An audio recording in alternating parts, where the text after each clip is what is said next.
In the summer of 1941, the Pacific skies trembled beneath the roar of the Japanese Zero. A fighter unlike any other, the A-6M-0 was an engineering marvel, light, nimble, and capable of devastating maneuverability. For months, it racked up victories across the Pacific, its dominance seemingly unchallenged. Allied pilots could only watch in awe and fear as this formidable adversary twisted and turned, evading their every attempt to catch it. To the men of the Imperial Japanese Navy, the Zero was more than a plane. It was a symbol of their superiority, a weapon that promised to tip the balance of power in the Pacific and beyond.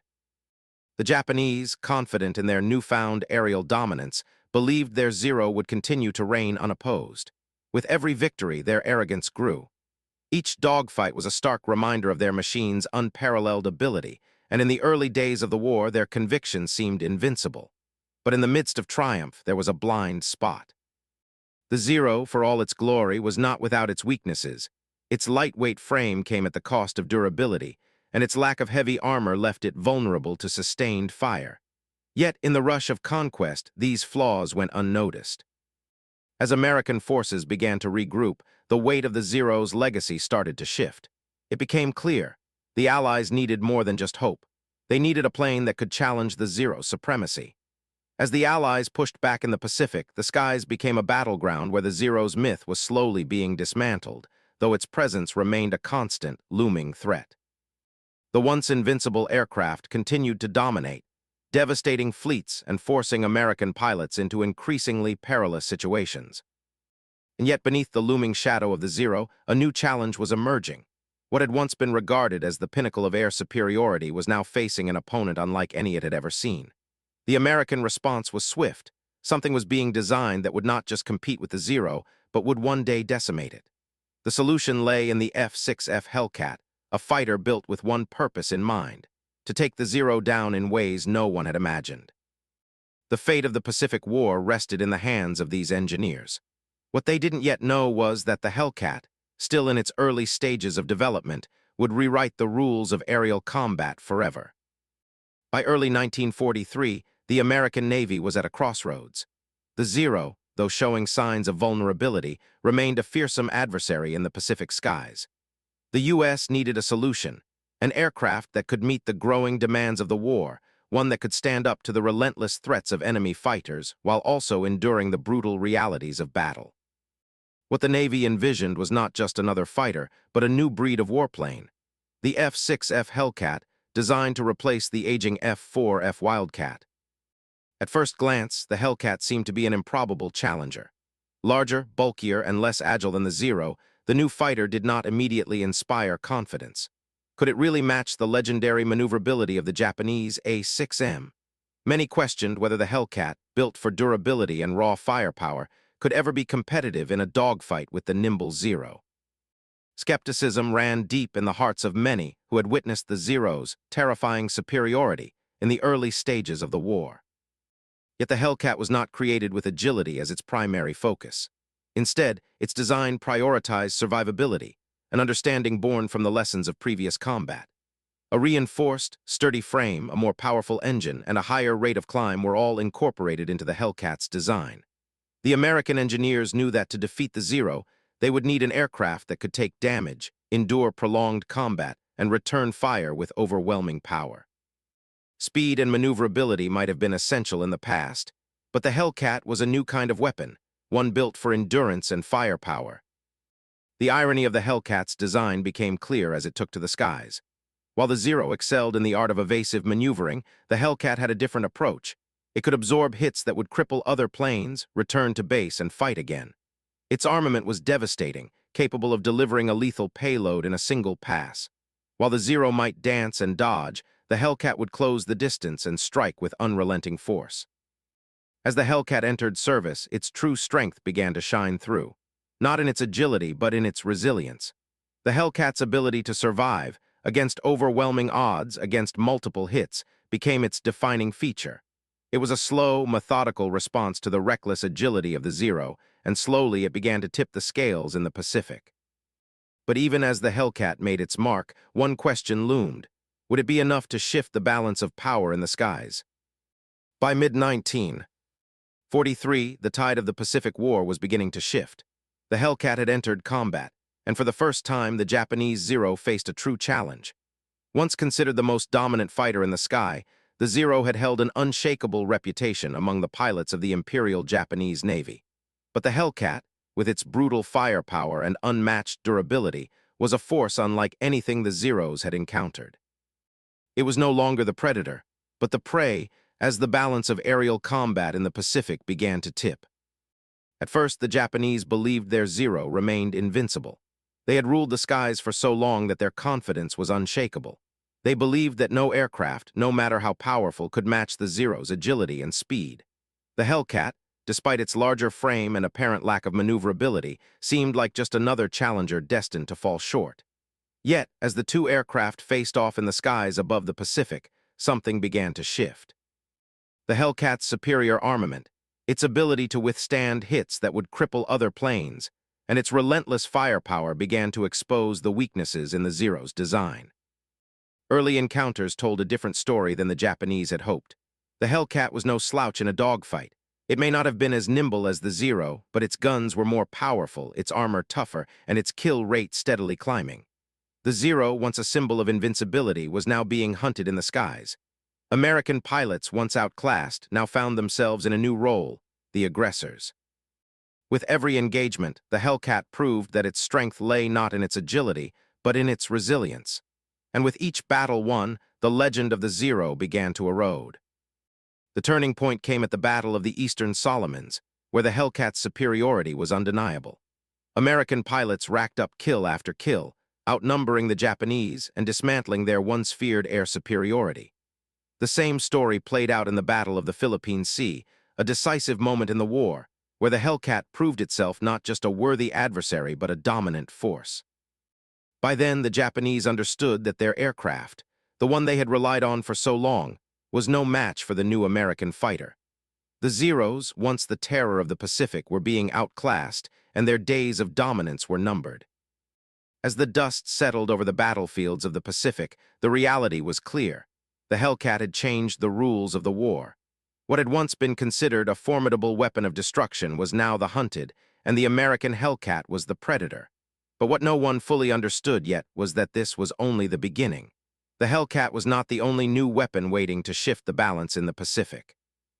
By mid-1943, the Japanese held a strong belief in the superiority of their air forces.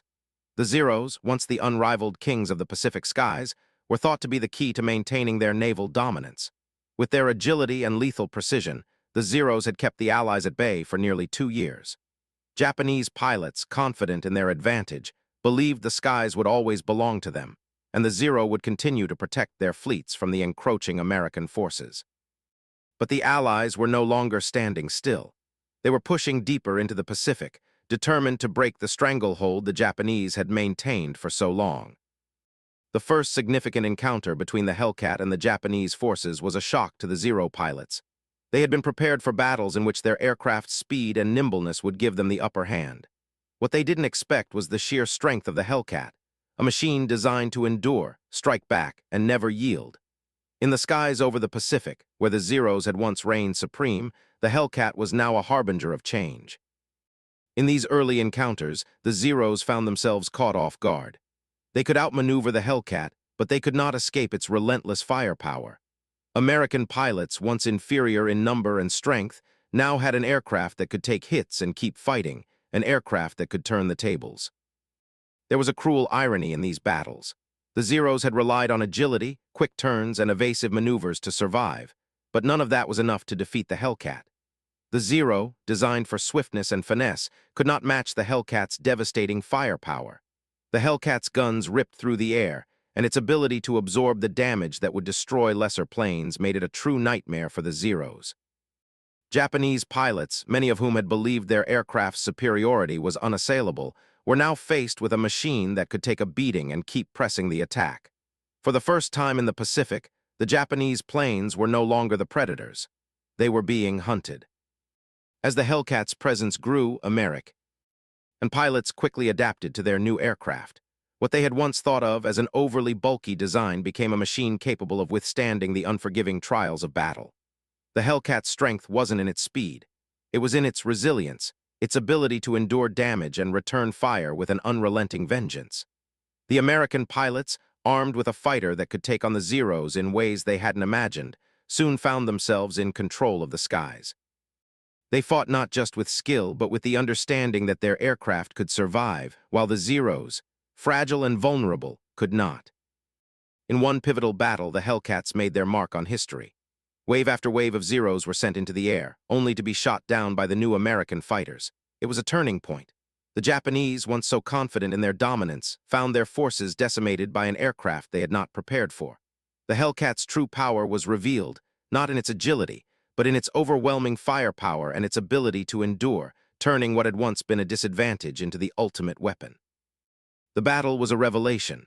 The Zeros, once considered the pinnacle of aerial warfare, were now outclassed by an aircraft that could take their punishment and return it tenfold.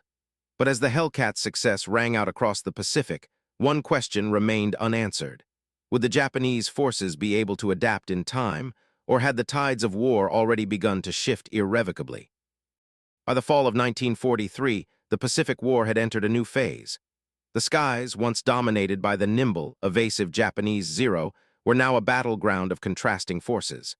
The Hellcat, a heavier, bulkier aircraft, had quickly proven itself the dominant fighter. Its .50 caliber guns were devastating, punching holes through the thin frames of the Zeros with deadly precision. Japanese pilots who had once outmaneuvered their adversaries with ease found themselves under a relentless assault, unable to withstand the sheer firepower of the Hellcat. For the first time, the Zero, so long untouchable, was being hunted. American pilots, now fully adapted to their new weapon, began to understand its true potential.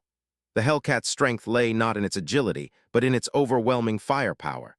With each mission, American pilots unleashed devastating strafing runs, raining bullets upon the enemy from above.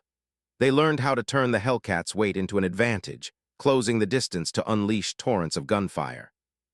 The once feared Zero, with its sharp turns and graceful maneuvers, was no match for the Hellcat's raw destructive power.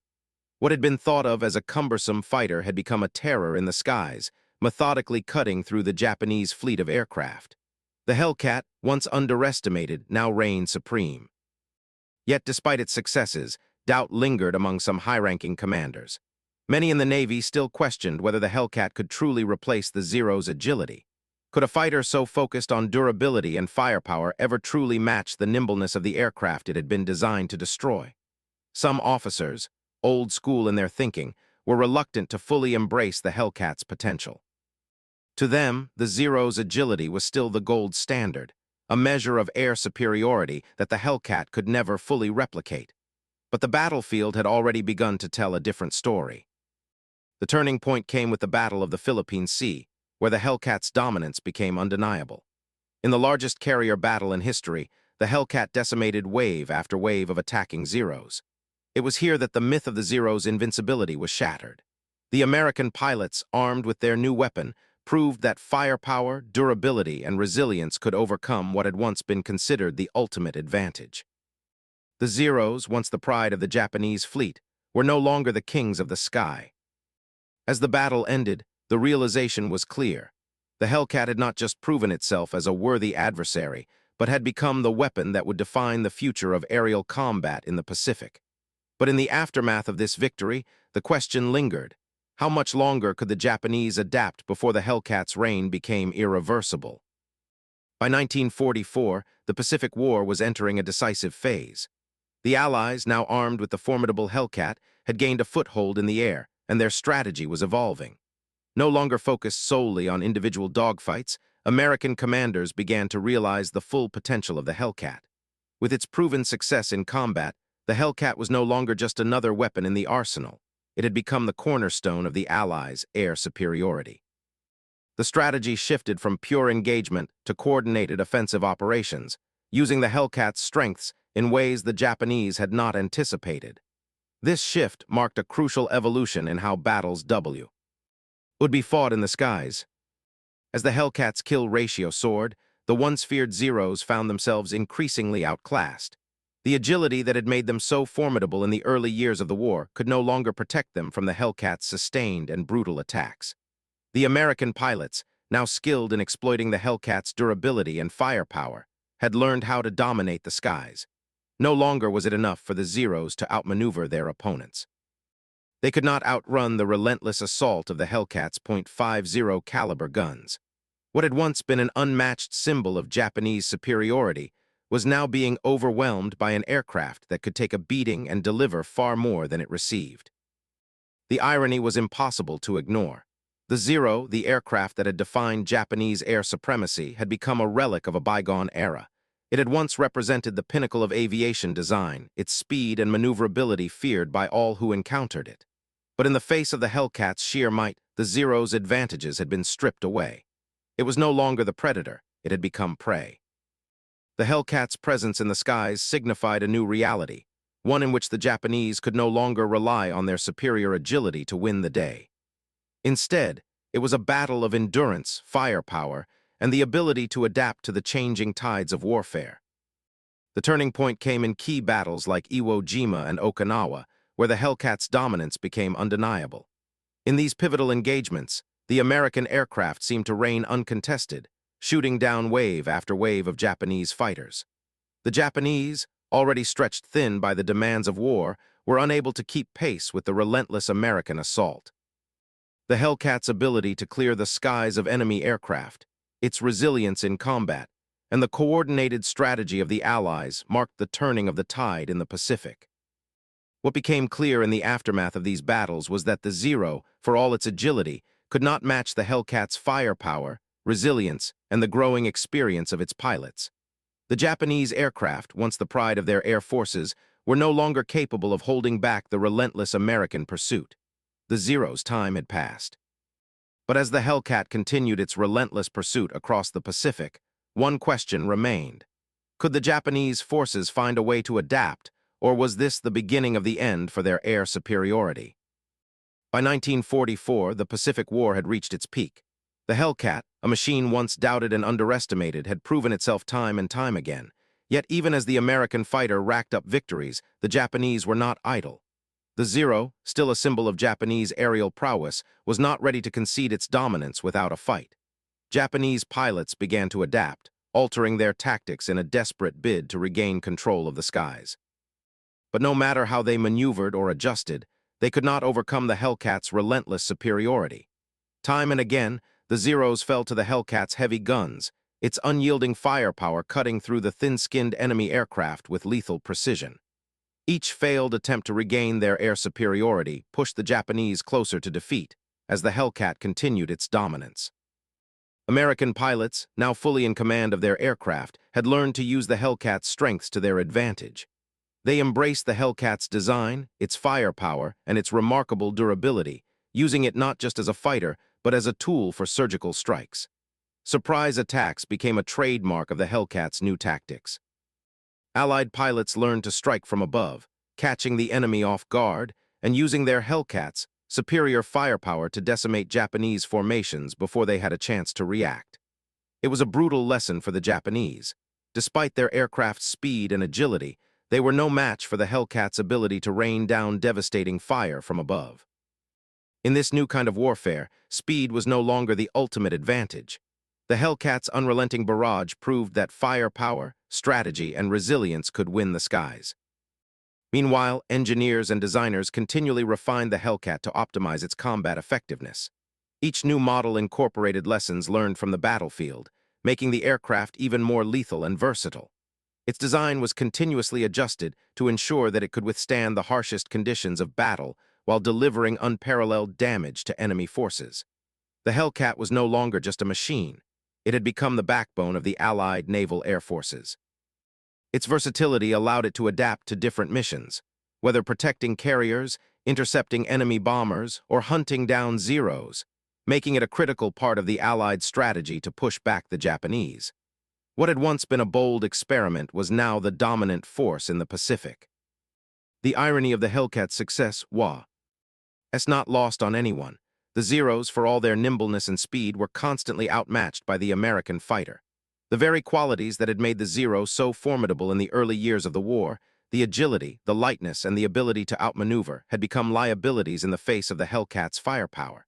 The Zero was quick, but it was fragile. It could dance through the air, but it could not take a hit. The Hellcat, in contrast, was a machine of raw endurance. It was not the quickest, but it could absorb tremendous amounts of damage and still return fire with deadly force. In the air, the Hellcat was a storm that could not be outrun. As Japanese pilots faced mounting losses, the pressure began to show. With each battle, they were forced to adjust their tactics, but the Hellcat's presence in the skies made it clear that they were on the losing side of the war. The Zeros, once the pride of the Imperial Japanese Navy, were being hunted down and destroyed in greater numbers. The Hellcat, with its superior armament and resilience, had become the dominant force in the Pacific. The Japanese, desperate to regain their advantage, found themselves unable to keep up with the relentless advance of the American fighters. The legacy of the Hellcat was cemented in the final months of the Pacific War. It had not only defeated the Zero, but it had also redefined naval air combat. The Hellcat's dominance in the skies changed the way battles were fought, forever altering the tactics of aerial warfare. As the Zeros were systematically wiped out, the Hellcat's place in history was assured. But as one chapter closed, another question lingered. What would the Japanese do next? Could they find a new weapon to counter the Hellcat? Or had the balance of power already shifted too far in the Allies' favor? By late 1944, the Pacific War was reaching its final chapters, and the Hellcat had solidified its place as the dominant fighter in the skies. But a new chapter was about to unfold, one that would forever change the legacy of both the aircraft and the men who flew it. The Tuskegee Airmen, a group of African-American pilots who had faced years of discrimination and skepticism, were finally given the chance to fly the Hellcat. At first, many questioned their abilities, doubting whether these men, who had been segregated and denied the same opportunities as their white counterparts, could truly perform at the highest levels of combat. But those doubts would soon be shattered. The Red Tails, as they were known, took to the skies with a resolve and skill that defied every expectation. The irony of this moment was not lost on anyone. The Hellcat, often regarded as the pinnacle of American aviation, was now in the hands of a group of men who had spent their lives fighting not just against enemy aircraft, but against a system that had denied them their full potential.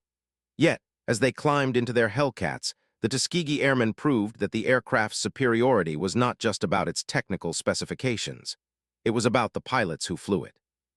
The Hellcat's rugged design, its overwhelming firepower, and its ability to absorb damage in the heat of battle were all important factors. But it was the skill, determination, and courage of the Red Tails that truly unlocked the plane's full potential.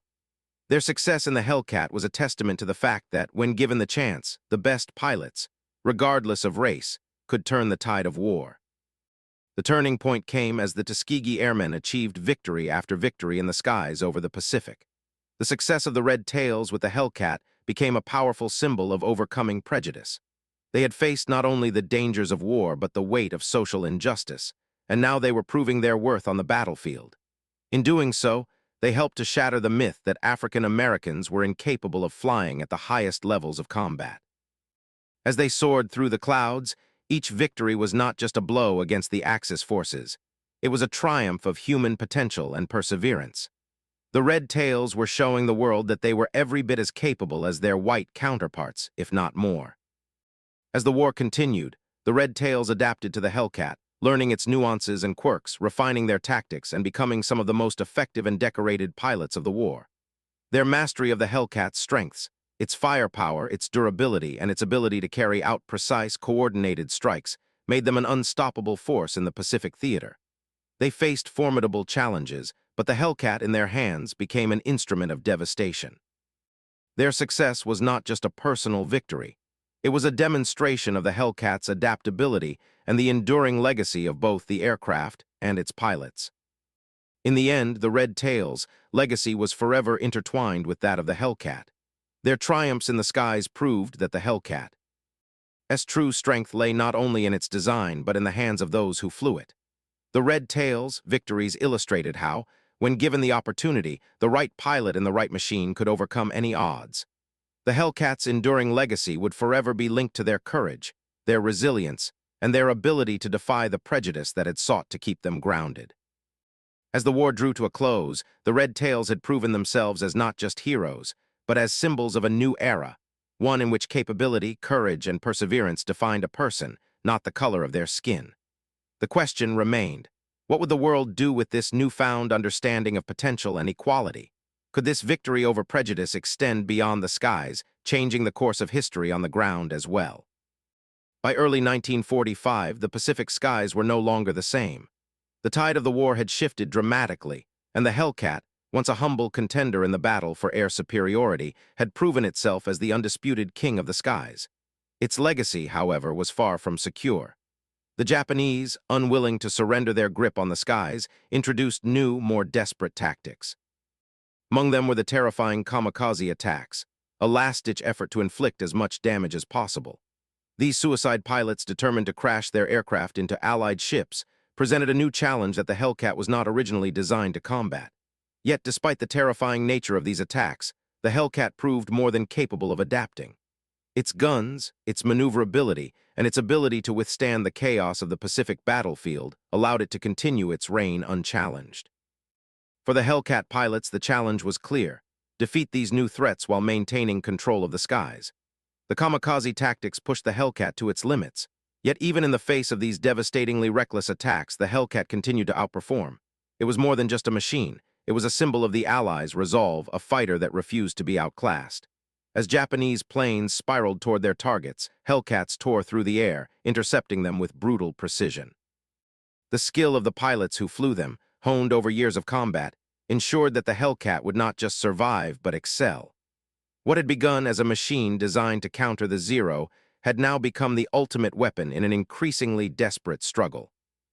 The irony of this transformation was striking.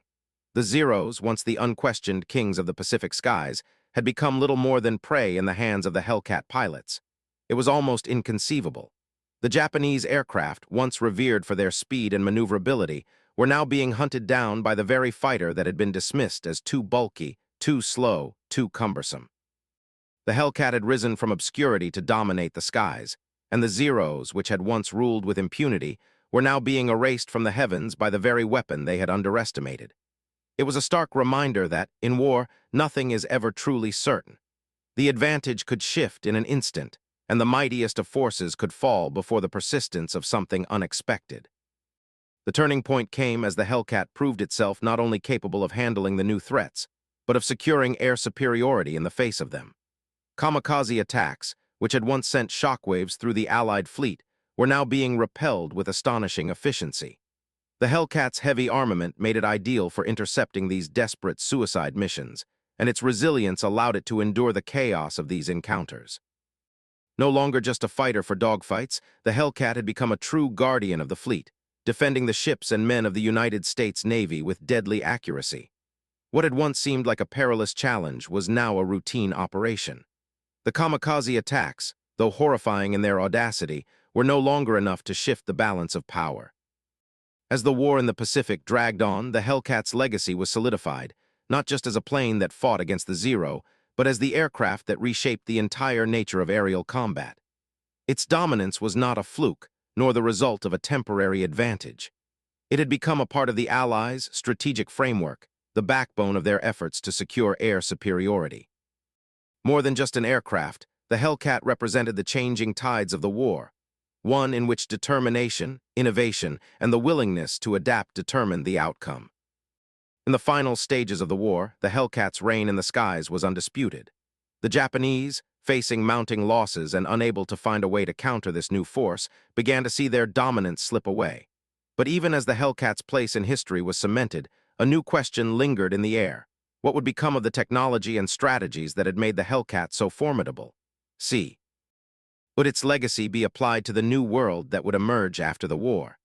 As the planes continued to soar through the skies, the echoes of their dominance were already beginning to reverberate across the globe. And so, as the Hellcat continued its relentless pursuit of victory, one last question remained. How would the world remember this warbird, not just as a symbol of Allied victory, but as the aircraft that had redefined the art of aerial combat? By mid-1945, Japan's defeat was no longer a matter of if, it was a matter of when.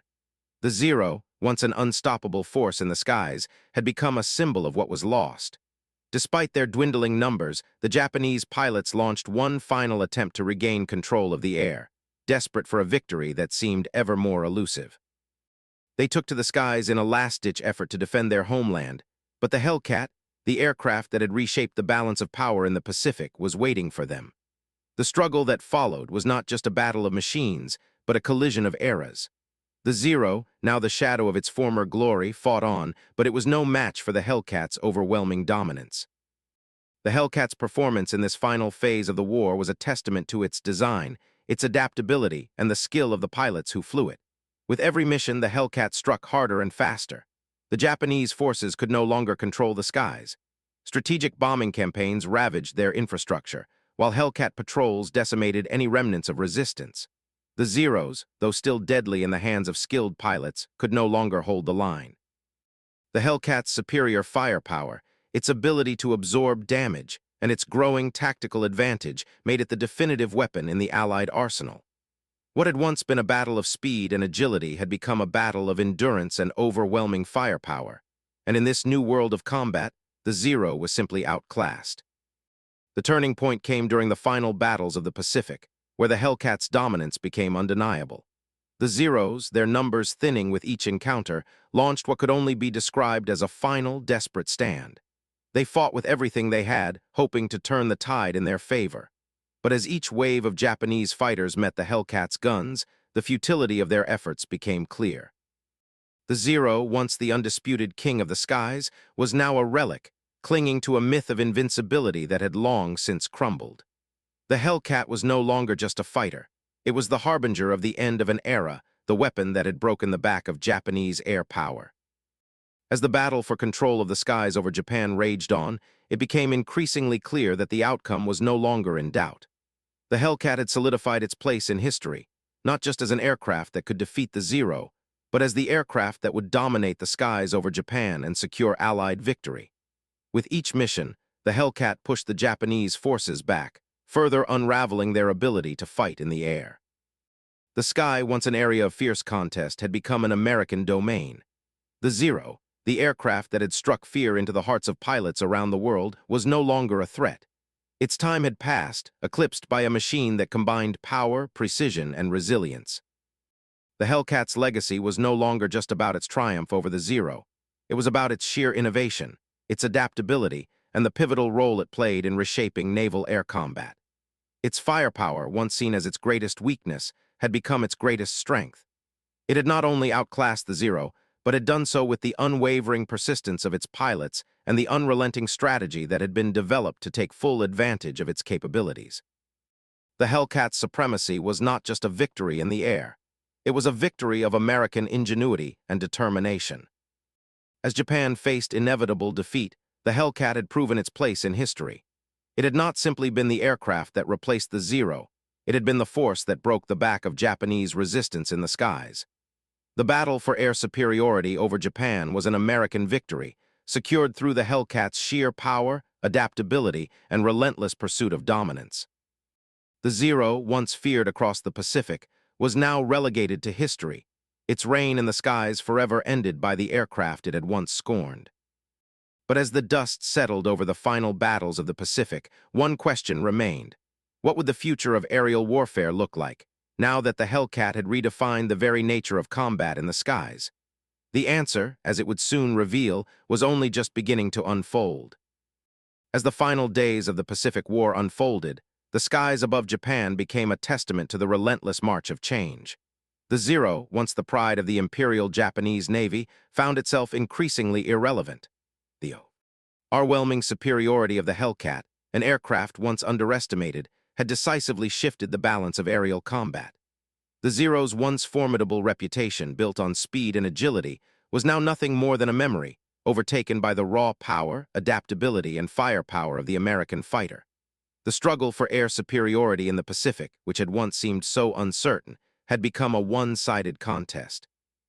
The Zero's legacy, once etched in the skies, was being overshadowed by the Hellcat's dominance.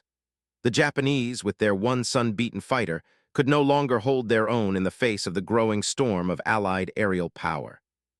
The moral irony of this shift was profound. The Zero, once the epitome of Japanese aviation, was relegated to obsolescence in the span of just a few years. Designed to be the pinnacle of aerial warfare, the Zero had been the aircraft that struck terror into the hearts of Allied pilots. Its speed and maneuverability were unmatched, its reputation unchallenged.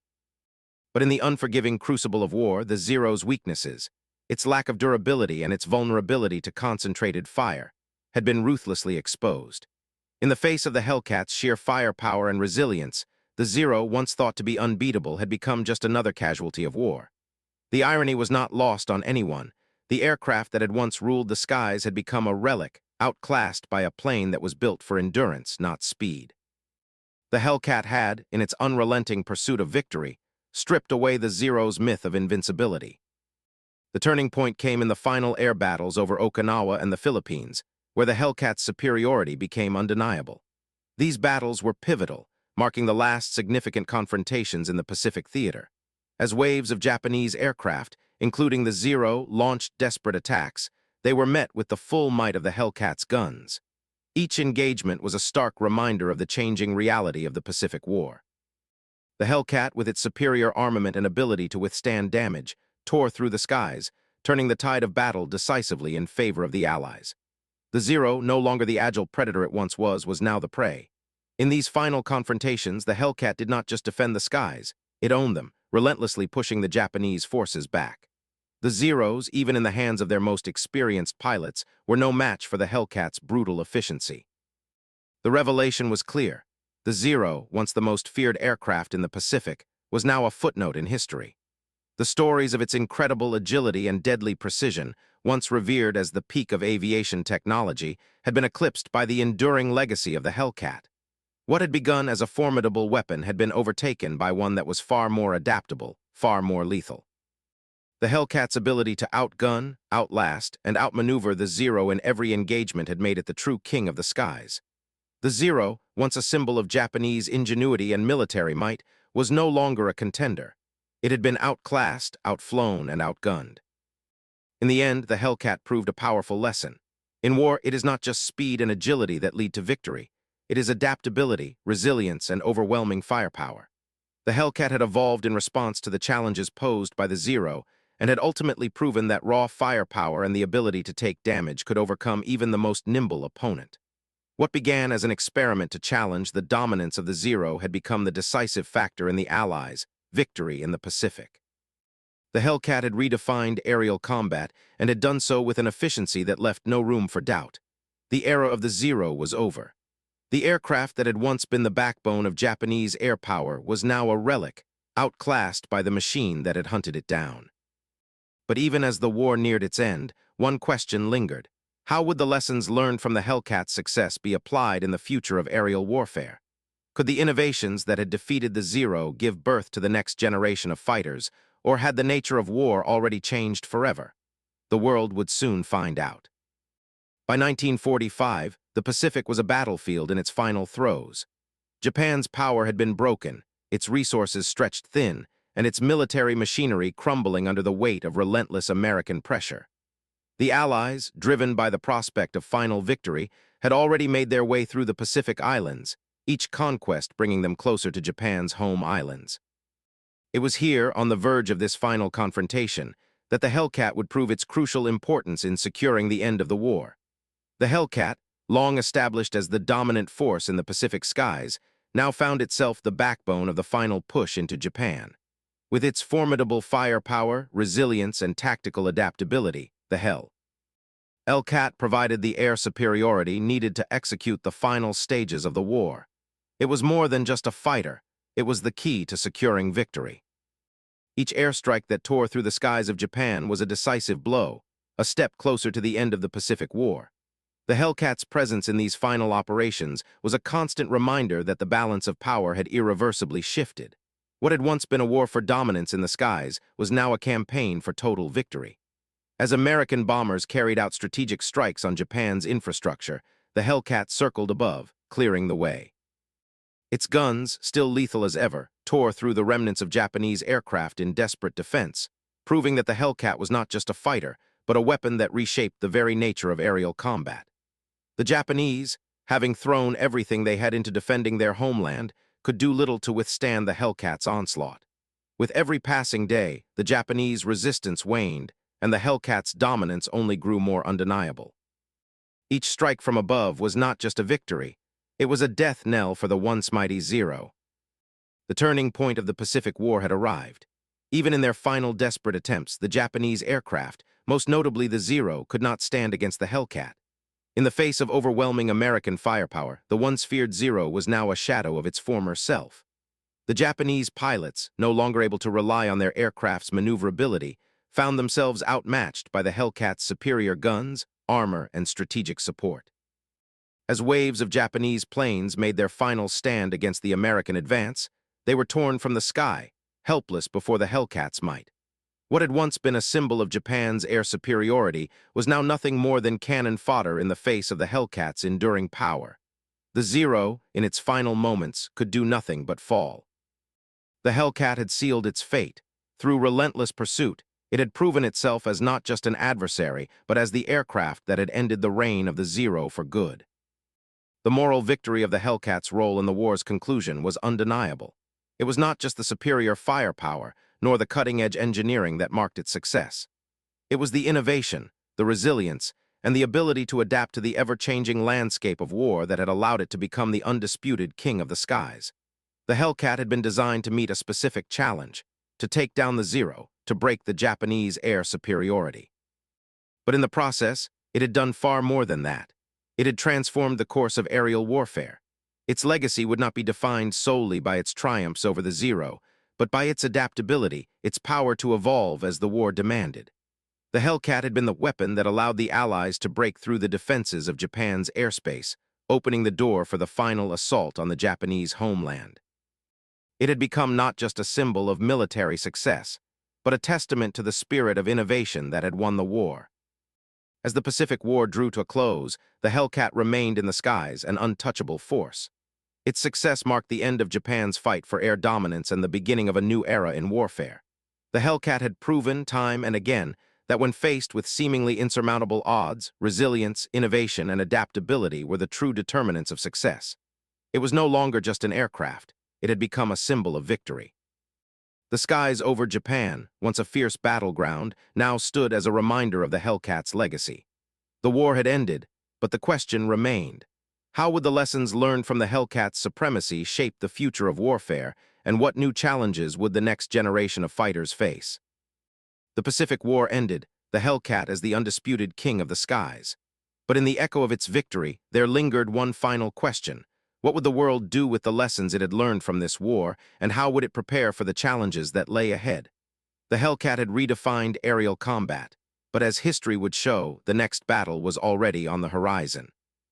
In the aftermath of the Pacific War, as the world began to rebuild and reflect on the lessons of global conflict, the Hellcat's lasting impact was quietly reshaping the future of aviation. The end of the war did not mark the end of its legacy. In fact, the Hellcat's influence would extend far beyond its time in the skies over the Pacific. Its design principles, focused on resilience, raw firepower, and adaptability, became the blueprint for future fighters. The Hellcat had redefined what it meant to achieve air superiority. It was not the fastest, nor the most agile, but it was a force that could endure and deliver destruction when the stakes were highest. In the post-war era, military planners would recognize that air superiority was not about the flashiest machine or the quickest maneuver. It was about the ability to survive and dominate the battlefield. And in that respect, the Hellcat had proven that its design philosophy was the one that would shape the future of naval aviation. Yet, for all its dominance and the crucial role it played in securing victory in the Pacific, the Hellcat often found itself overshadowed by its more famous contemporaries. Aircraft like the P-51 Mustang and the B-17 Flying Fortress received far more recognition, their iconic status cemented by their roles in the European theater or their flashy reputations. In contrast, the Hellcat, despite its staggering kill rate and essential contributions to the Allied victory, remained an unsung hero in the broader narrative of World War II. This moral irony was not lost on those who served alongside it. The Hellcat was a workhorse, doing the dirty work of the Pacific Campaign, destroying the Zero, protecting carriers, and clearing the skies for strategic bombing campaigns. It was a plane that excelled in the gritty, relentless reality of war, but its effectiveness, rather than its elegance, kept it from the spotlight. However, as the years passed, the Hellcat's legacy would slowly begin to be acknowledged, not for its flashy features, but for its unmatched effectiveness. It was a fighter that had never sought fame, yet its results spoke for themselves. It had decimated the Japanese air forces, helped protect the fleet during pivotal battles, and ensured that the skies over the Pacific belonged to the Allies. The Hellcat proved that true dominance in air combat didn't come from style or speed, but from a fighter that could take a punch and keep delivering devastating blows. It was a lesson that future aircraft designs would embrace: function over form, reliability over flamboyance. What mattered most was not how an aircraft looked, but how it performed under fire, how it could turn the tide of battle when everything was on the line. In the annals of history, the Hellcat's place was secured as the aircraft that changed the course of the Pacific War. While it may not have had the storied reputation of other aircraft, its contributions to the war effort were undeniable. It had shifted the balance of power in the skies, and in doing so, it had given the Allies the ability to secure air superiority, turning the tide of the war in their favor. The Hellcat's unmatched kill ratio and its role in key victories, like the Battle of the Philippine Sea and the destruction of the kamikaze threat, solidified its place as one of the most effective fighters ever built. Its legacy was not defined by headlines or fanfare, but by the battles it won and the lives it saved.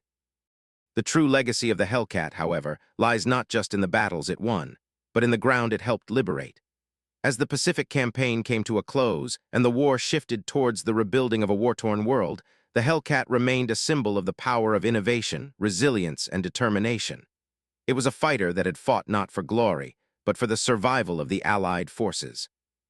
The Hellcat, though often overshadowed by other legends of World War II, had changed the course of history in its own quiet, unrelenting way. Its place in the story of the Pacific War was not just as a tool of victory, but as the embodiment of a new approach to aerial combat, one that would influence future generations of fighters. As time passed and the memory of the war began to fade, the Hellcat's legacy would remain, not in the tales of its flashiness, but in the quiet acknowledgement of its unparalleled effectiveness. The world had learned a valuable lesson from this unassuming aircraft, that power, resilience, and innovation would always win the day, and that sometimes the greatest legacy is the one that changes the course of history without ever seeking the spotlight. But as the world moved on, the question lingered. How many other unsung heroes, like the Hellcat, shaped history from the shadows, their true significance only fully understood in the years that followed? In the years following the end of World War II, the world began to turn its attention toward rebuilding. The horrors of war faded into the past, and new technologies and advancements in military aviation quickly took center stage. The Hellcat, once the dominant force in the skies, slowly faded from the limelight. As more advanced fighters emerged, designed to meet the evolving demands of post-war warfare, the Hellcat was quietly pushed aside. Its powerful guns, its resilience, and its unparalleled kill record in the Pacific became part of the past, as the world moved on to newer and faster machines. Yet, despite its vital role in securing Allied victory, the Hellcat's significance was often overshadowed. Its name became less synonymous with the triumphs of the Pacific War, and its legacy began to fade into the background, eclipsed by the more celebrated aircraft of the era. The Tian, however, is that despite its unmatched record in the Pacific, the Hellcat remains one of the lesser-known heroes of World War II. It was the workhorse of the Pacific Campaign, unsung, unassuming, and often overlooked in the grand narrative of the war. While the Mustang, the B-17, and the Spitfire garnered far more recognition, the Hellcat's contribution to the war effort remained, for the most part, a quiet triumph. The Hellcat was not just a fighter. It was a symbol of the resilience and adaptability that defined the Allied forces. Yet, despite its immense contribution, it was often relegated to the background, overshadowed by the fame of other WWII weapons. In the crowded stage of wartime aviation, the Hellcat stood as a testament to the unsung heroism that so often goes unnoticed in history. The moral irony of this situation is profound. The Hellcat had been the aircraft that helped shift the balance of power in the Pacific, that turned the tide in countless battles, and that played an integral role in the defeat of the Zero. Its kill ratio, its unyielding performance, and its resilience had shattered the myth of Japanese air superiority. And yet, as the war ended and history began to look back, the Hellcat's name was often omitted from the list of great WWII heroes. The fame of the Spitfire, with its elegant lines and legendary status, Or the Mustang, with its sleek design and heroism in Europe, overshadowed the unflashy but profoundly effective Hellcat. This aircraft, which had fought relentlessly through the most brutal battles of the Pacific, remained a forgotten warrior in the history books, a hero uncelebrated, yet central to the ultimate victory. But in the years following the war, a turning point began to emerge. Veterans who had flown the Hellcat and historians who understood the true scope of its impact began to speak out. Slowly but surely, the Hellcat's unmatched contribution to the war effort started to gain recognition. Veterans, now recounting the campaigns over the Pacific, were clear in their praise. They knew what the Hellcat had done. It had protected their fleets, it had taken down wave after wave of Japanese aircraft, and it had secured victory in the air. For them, the Hellcat was not just a machine. It was a partner in survival, a fighter that had given them the edge they needed when all seemed lost. Historians, too, began to give the Hellcat its due, recognizing it as one of the most reliable and lethal weapons of the Pacific War. The revelation was simple. The Hellcat, though not often celebrated, had proven itself to be one of the most effective and reliable combat aircraft ever built. It was not the most glamorous, nor the fastest, but it had performed its duty with unparalleled consistency. It had outlasted its rivals and turned the tide of countless battles. Its firepower and resilience had made it a true workhorse of the Pacific theater, and its role in securing air superiority was nothing short of legendary. The Hellcat, though overshadowed by flashier counterparts, had been the ultimate symbol of what the Allies needed in their fight against Japan: strength, reliability, and the ability to endure. The legacy of the Hellcat will never be forgotten by those who witnessed its power firsthand. For them, it was not just a machine. It was the difference between victory and defeat.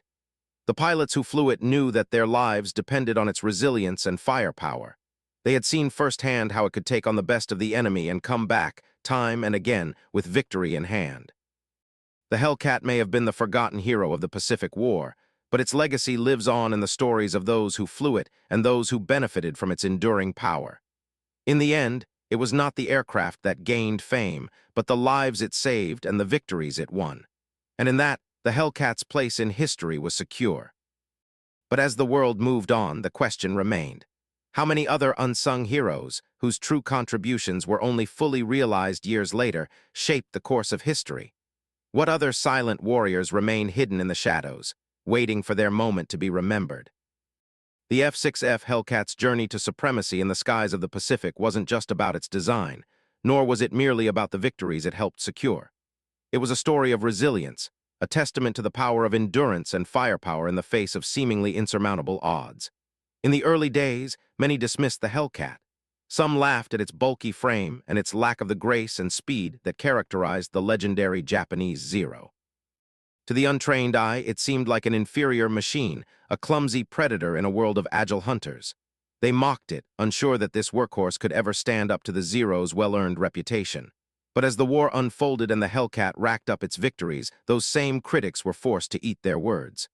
They laughed at it once. They never laughed again. The Hellcat's true strength revealed itself through countless battles, where it proved that air superiority was not about elegance, but about doing what needed to be done. In the end, it was the Hellcat's persistence, firepower, and ability to endure that secured its place as the true king of the Pacific. At the heart of the Hellcat's victory over the Zero was a lesson in humility. The Japanese Zero, once an untouchable symbol of aerial supremacy, was undone by an aircraft that wasn't supposed to be its equal. The Zero had been designed with agility in mind, a fighter meant to dance circles around enemy aircraft. It had won the skies through its sheer speed and nimbleness, striking fear into anyone who faced it. Yet, in the heat of battle, speed alone proved insufficient. The Hellcat, with its ability to absorb damage and unleash devastating firepower, showed that true dominance in the air wasn't about who could turn the fastest. It was about who could endure the longest and strike the hardest. Where the Zero had excelled in agility, the Hellcat excelled in survivability. It wasn't the quickest, but it was relentless, and that was enough to bring the Zero's reign to an end. The irony of this victory was not lost on anyone. The Zero, the pride of the Japanese Air Force, had been dethroned by a fighter that many had assumed was simply too bulky to compete. The Hellcat was never meant to be the fastest or the most agile. It was designed to be a more durable, more powerful adversary, a machine that could survive long enough to do its job, and then do it again. The Hellcat's design prioritized resilience over style, and it was precisely this pragmatic approach that gave it the edge. The Zeros, with all their grace, could evade and maneuver, but they couldn't withstand the Hellcat's firepower long enough to outlast it. They could not take hit after hit and still keep flying. In the brutal reality of war, the Hellcat's practicality had proven more than a match for the Zero's elegance. As the war drew to a close, the Hellcat's legacy was cemented, not for its speed, agility, or dazzling design, but for its unmatched effectiveness in battle. It was a fighter born from necessity, shaped by the needs of the Pacific theater. Its reliability, its ability to take on wave after wave of Japanese aircraft, and its unparalleled success in combat made it the true champion of the skies. The Hellcat was the unsung hero of the Pacific War, not flashy or fast, but always there when it counted. It wasn't the most talked-about aircraft of the war, but it was, without question, the one that delivered victory. In the end, the Hellcat's quiet, relentless dominance proved to be the key to the Allies' victory in the Pacific. It wasn't just about winning battles, it was about winning the war. The Hellcat embodied the spirit of those who fought it, resolute, unyielding, and determined to see it through. While other aircraft had their moments in the spotlight, the Hellcat never sought fame. It simply did what was needed to win. It was in this unrelenting pursuit of victory that the Hellcat truly made its mark on history. It was the aircraft that broke the back of Japanese air power, and in doing so, secured the skies for the Allies. They built it to win a battle. It ended up rewriting history. The Hellcat's legacy endures not because of its flashy design or its fame, but because it was the fighter that turned the tide of the war. It proved that in war, as in life, it's not always the fastest or the most elegant that triumphs. Sometimes, it's the one who can endure, adapt, and continue to fight when it matters most that wins. The Hellcat wasn't just a machine. It was the embodiment of perseverance, and that perseverance changed the course of history.